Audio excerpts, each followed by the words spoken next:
Good morning, Steve here in Chicago with the morning grain comments. Markets are a little bit lower overnight.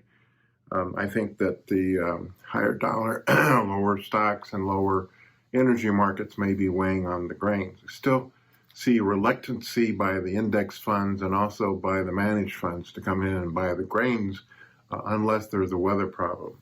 The weekly export numbers for corn, beans, and wheat, a little bit on the low side, and we did see yesterday a cancellation of 327,000 tons of U.S. corn that originally was sold and unshipped to China. I think individually in the markets, the USDA estimated that 14% of the corn crop here in the U.S. is planted. You've got plantings ahead of normal in the south, while Illinois is 18 and Iowa is 10. Nebraska is 10. Certainly, I would think the Illinois farmers have gotten more planted than that. On the soybean side, 9% of the soybeans are planted, a little bit above average.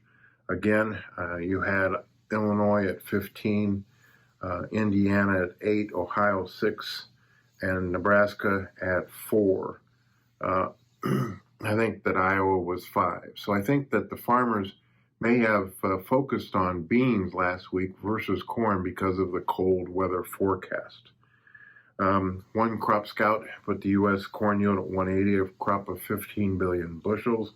His bean yield is 52 with 45, 30 crop numbers, and all those numbers would increase the carryout if realized.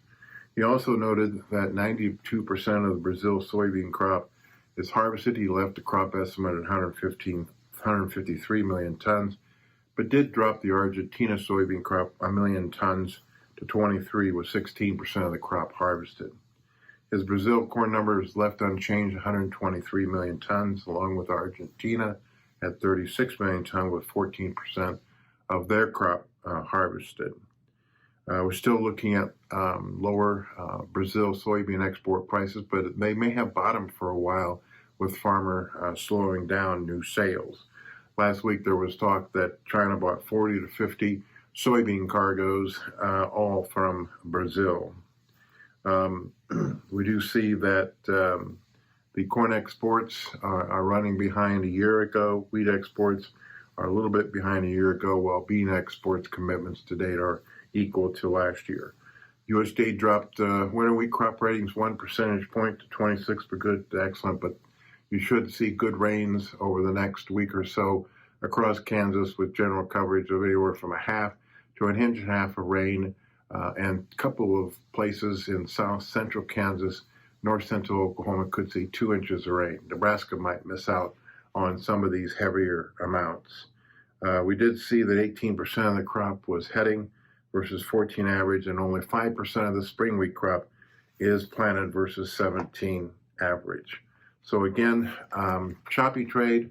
Markets are looking for prices that could stimulate demand.